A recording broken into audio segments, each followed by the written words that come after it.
Herkese merhaba arkadaşlar, kanalıma hoş geldiniz. Yepyeni bir video ile karşınızdayım. Başarılı ve karizmatik oyuncumuz Can Yaman'dan yepyeni görüntüler geldi.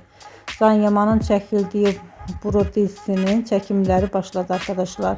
Ben de bu muhteşem görüntüleri sizler için YouTube kanalımda video halinde sunuyorum. Umarım beğenirsiniz. Videomu beğendiyseniz kanalımı izlemeyi ve bildirim butonuna basmayı unutmayın. Şimdilik benden bu kadar olsun. Yeni videomuzda görüşmek üzere. Hoşça kalın.